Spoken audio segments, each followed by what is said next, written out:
joining the freeway at 16th Street, and I almost never get on I-10 at 16th Street. Mostly because you can only go west from 16th Street. You can't get on the freeway eastbound from 16th Street. You're passing me, dude. Get on it. Thank you. So anyway, the reason I was getting on at 16th Street is because all those flashy lights were an accident. That had traffic backed up on the 202 all the way to like 40th Street. So I looked at all the other freeways and it looked like everything's going to be all right from 16th Street, so I decided to just come across on McDowell and come down 16th Street. Although I stopped at the Circle K at 24th Street and got my Sip and Save Mountain Dew for the day. And once again, after putting in my phone number, it brought me to the re-enroll screen, which, you know, the first night that happened, it was like, they're like, well, sometimes it takes 24 hours to go in the system. And I don't know I've ever had that problem before, but yeah, okay, seems reasonable. But now it seems like every single time since I've paid to renew my Sip and Save, there's been an issue. Now, I've yet to actually not get a free drink, but it seems like what's going on is the cashiers, rather than wanting to argue with me about it or deal with it, are just like, yeah, go ahead. And they're either not ringing up the drink or they're somehow comping it in their register. I mean, I think the guy tonight at 24th Street, I think he just canceled the sale and sent me on my way, because there's a lot, you know, which is, I don't blame him. I'm not trying to be difficult, and I did legitimately pay for it. I don't know, 4 or 5 days ago, something like that. And I've kind of looked around my car. I haven't been able to find the receipt, which is a little disturbing. As a possibility, it's my Amazon bag. I really wanted to clean that out today, and I never did get around to doing it. But yeah, I need to do that before the end of the year. There's not a lot of time left before the end of the year. But yeah, I would like to start my my shift on Sunday.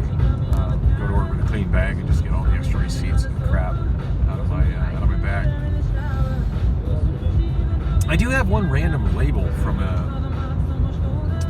a case, like a UPP pallet case, that I'm saving to show to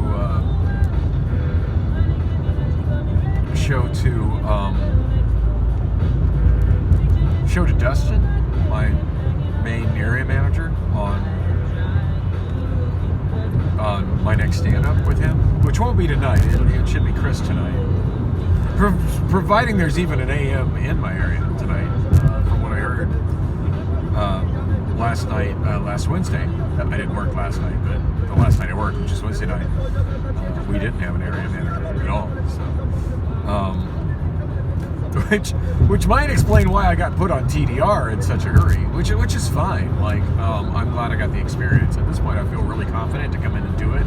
And had I not done it the majority of the second half of my shift on Wednesday night, I'd be nervous about it. Anyway, the random thing that I have that I want to show them, that I peeled off a case, and I'm getting into some really boring ass Amazon minutia. So yeah, you might just want to mute me and watch the traffic. That's probably more interesting than me anyway. But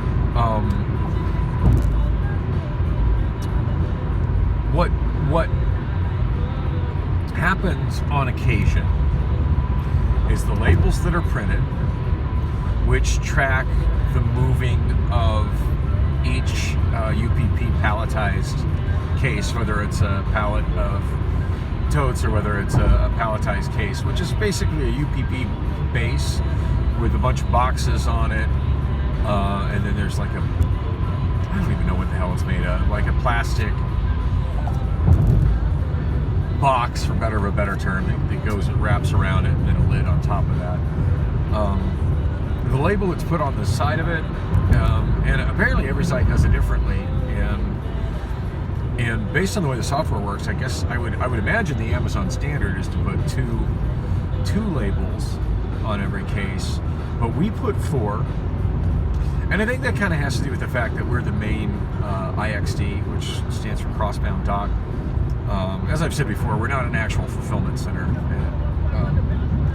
GUIR3. We're a distribution center. So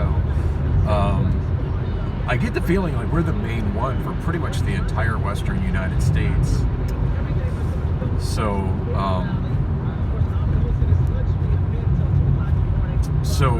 yeah, it makes sense that we would label our cases that we send out a little more thoroughly than other places that are shipping that kind of stuff. Just so we're kind of more ready for however anybody else is handling it, taking stock from us. Anyway, sorry, I'm going into so much detail. It's the autism, you have to excuse me. We're going into so much detail, I'm having trouble getting to the point here. So, anyway, when these labels get printed, now I don't know how they're used in inbound at fulfillment centers, because since we're technically not at a fulfillment center, we don't take in anything like this. All the stuff that we have in our inbound department is coming from actual vendors and manufacturing companies. We're not receiving anything from other Amazon facilities. Prepared merchandise like what we're shipping out. We're the ones preparing it for other places. Anyway, these labels, across the top of them, they have a barcode, and that barcode gets scanned on several occasions from the point after after the case is put together. First time it gets scanned, and in theory will be by the water spider that moves it from where it's prepared over to the loading zone, which will be by where I'm working. And I'm often the water spider that does that as well. Now, I do know sometimes water spiders don't do it, and I'll be honest, sometimes I don't do it. Generally speaking, if I don't do it, it's because I moved it from a place where it was buffered into a loading zone that I'm getting prepared to empty myself. So I know it doesn't really matter that it's being tracked into that zone, because I'm going to be almost immediately tracking it into the truck. But it's very important that these things get scanned and tracked as they go into trucks. Sorry, I just got distracted looking at the bar on the back of this trailer in front of me. Something I've never really noticed or paid attention to when I'm following behind a semi-truck. I honestly thought it was functionally a bumper, but now I'm very keenly aware of them, since I know that that's when I'm operating the controls on the tablet and at the doors at the warehouse, that's what I'm actually connecting to. So, good for me to visual representation of what's on the outside of the door, since generally speaking I don't see the outside of the door. Anyway, sorry, I just got oh look, there goes a butterfly. Yeah, it's sidetracked by what's in front of me. So anyway, these labels, occasionally the printers get out of alignment that print them, and they'll print the labels offset in such a way that part of the barcode doesn't get printed. There's not a lot in the way of a margin on these labels. Of course, a good solution would be if they had a bigger margin on them, but it is what it is. I don't think that's something that can be said. Although maybe it is, something I haven't thought of until right this moment. Anyway, sometimes the printers are configured wrong, and IT has to come and fix that. Anyway, it results in a barcode that's not scannable, that's offset. Now, I've been told there's a way to manually enter it, and the one time I asked Alex to show me how to do that, she's like, no, they need to be accountable and fix their mistakes. That's kind of how she rolls. Which, not that I don't agree with that, but yeah, I just really like to get this loaded, and they're not going to get it fixed anytime soon, so it would be a lot more helpful for me if I have the capacity to fix it, or the capacity to type it in manually, if I could just, if I have the capacity to fix it, can I fix it? talk to fix it. I'll mention that to them later. So anyway, this particular problem, I noticed a really easy, it's kind of hard to look at a barcode and tell that part of the barcode is missing because they're just bars. The ones that are, and of course I won't really realize it's missing at first glance until I scan it and it's not scannable. And then I go around the entire case and it's just like, oh, and then I hear the voice in my head of when Average Joe was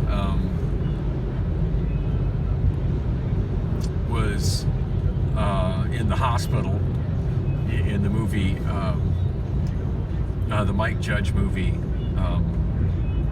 Idiocracy, and Dr. Lexus is trying to scan him as a patient, and he doesn't have a barcode tattooed on his arm, and he starts freaking out, unscannable, unscannable. Anyway, that goes through my head every time I get one of those. I'm trying to scan it, and I'm hearing Dr. Lexus in my head screaming, unscannable, unscannable. So yeah, so I find out they're unscannable. Anyway, on this label, and I'm in the dark, and I need to pay attention to the road, but I noticed a real easy way to tell if they printed wrong like this that I've never noticed before on this particular one. And anyway, I want to bring it to the area manager so it can kind of get presented at stand-up so that the process assistants that are supervising them can kind of drill that into them. Because I the way I understand what they do when they print those labels, if it prints wrong, every time one ends up in a loading zone where I, as the forklift driver, have to deal with it and it's unscannable, ends up taking up a lot of my time. I mean, I don't know how many minutes, and probably I'm slower at handling it than some of the other people are because I'm not that good at it. Like, I know how to do it. Half the time I end up asking for help. The last time I did, I do think I made it through it without any help, but it was kind of slow going and I was second guessing myself. But I mean, potentially if I have to go ask, and another newer driver has to go ask for help with it, I mean, we're talking a good, maybe 10 minutes plus to deal with one. And the trouble is, if the situation isn't solved at the printer when it first happens, then people just keep on printing. Wow, plenty of people running that red light.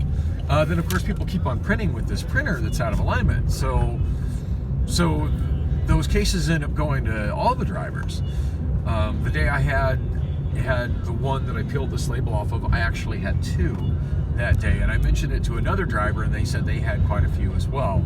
So I get the feeling that there were several things that were labeled off this printer before somebody finally bothered to go, yeah, this printer is no good, and shut it off and stick a note on the front of it saying, hey, do not use, or called IT over to fix it, one or the other. Anyway, I'm just hoping I can use this label as a, hey, look at this kind of example at stand up to bring to the area manager so that he can kind of present it to the PAs and it can get presented to all the people that are responsible for that actually do the job, because I don't know how to finalize a case. I've never done that. I mean, I really don't know how to do that. I've looked at that workstation. I kind of know the basics of it, but no, there's definitely some stuff over there that I don't know how to do. And there's also some computer terminals over there as well, and I probably don't have the credentials to log into those terminals. So, since I've never done that, which is, whatever, it is what it is. At some point I'd like to be trained to do that, although I don't want to be stuck in that job. I mean, I don't see it happening. Even if I do get trained, me getting stuck in that job just by virtue of the fact that forklift and TDR are both considered several steps above that and are considered much more essential roles. But anyway, the thing that I noticed makes it really simple as I get all the way here and I still haven't managed to spit that out is one of the things that's at the top of the label underneath the barcode, and then the numbers that correspond with the barcode that I would manually enter if Alice would show me how the hell to manually enter them. They're what I look at when I'm, trying to make sure that it's scanned correctly, and it's also the last 4 digits of those that I write down on the handwritten manifests. Anyway, what I noticed, the real telltale thing is really obvious, because as I said, looking at the barcode, where you look at the barcode, it's not obvious. One of the first things that's written underneath it is the words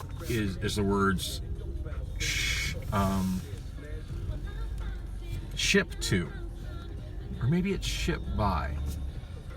Actually, I think it says ship by. Maybe it says ship to. Oh my gosh, you think I knew it? I don't know it. Anyway, it's either ship to or ship by, and I noticed when it's offset enough that it won't scan, it says, instead of saying ship, it just says hip. Instead of a capital S and lowercase HIP. It seems to crop the letter S off perfectly to the point where it says hip. So I want to call it either the hip to. Now I'm stopped. I want to dig it up here.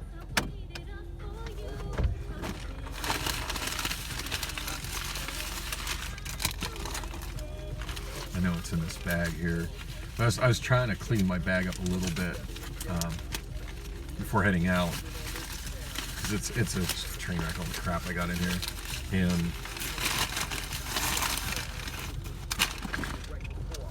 one of the things that I saw was that label. It's like, oh, it's garbage. Oh wait, no, that's not. That's the back side of it. It says ship by date, but what it ends up saying, if it's cropped because the printer's offset, is hip by date. So I want to call it the and interesting. Oh, I didn't even notice underneath it'll say stow by date. And it says there, when it's cropped off, it says owl by date. So I call it the hip owl problem. Of course, there's other things in this building that could be known as the hip owl problem. It's like, yeah, lift with your legs, not your back. Ooh, hip owl. Anyway, you see that there. And that's another label that was stuck on top of it. But there you see where it says hip by date. Yeah, a label with a hip by date is not scannable. It's an unscannable. So I don't know, something I want to try to bring up, because I got a feeling that, like, whoever makes those labels, like, it's even if they're probably not scanning it, so that's fair for them not to know that it's not scannable. And just looking at the barcode, it looks fine, it looks complete, but noticing whether it says ship by or hip by is pretty obvious. And if the people that do that can kind of make a point to look for the words ship by, and if it says hip by, realize that printer is no good, and they need to flag that printer as being out of alignment and shut it off, and stick a note on it, let their PA know that, yeah, it's that's no good, and let their direct supervisor know that it's no good, so they can address the problem with the printer. And meanwhile, the person making the case can just simply go to another printer and print labels that are functional. Because I would imagine they can do that in considerably less time than it takes for me as a forklift driver to deal with an unscannable label and then have to figure out, okay, well, what actually, there's just so much more I end up having to do to deal with it. And then, of course, if that problem doesn't get nipped in the bud as soon as it starts printing out hip by labels, you end up having, oh yeah, Snoop Dogg. Snoop Dogg. You know what happened with the D.R.E. I'm gonna have trouble focusing at work today. I can feel it already. Oh my God, and I'm working in crucial positions where I need to focus. Well, it'll be a fun night. Oh, and did I mention I got up at 8 o'clock this morning? Have I got any sleep then? No. Yeah, gonna be a long night. I'm kind of hoping for some VTO at some point. I mean, I know I took an extra shift. It's all overtime for me right now. Or is it? It actually probably isn't, because we were closed Sunday. I mean, I know I get some Christmas pay, but I don't think that, since those aren't actual hours work. Yeah, no, I don't think I actually am getting overtime pay tonight. Well, ain't that some shit? Anyway, I'd rather getting paid isn't as important as not being on a forklift while I'm drowsy. But I'm feeling pretty good right now. Got my Mountain Dew in me, so hopefully it'll. I'm feeling positive. It's gonna be a good night. Anyway, it is 6:47, so I need to wrap this up. Thanks for rolling with me on the drive. And oh, and as to the last video, oh my God! Looked at the screenshots of screenshots from Mike sent to Priscilla, and he sent her a picture of what docking is after she insisted she wanted to know, and of course she sent to me, yeah, there's thanks for something that I can't unsee. I wanted her to get the stuff that she couldn't unsee. Now I'm stuck with something I can't unsee.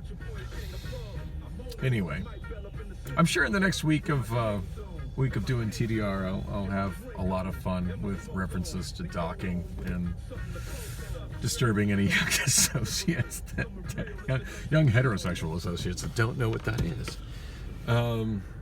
Anyway, on that note, I gotta get my ass in the building. Thanks for watching.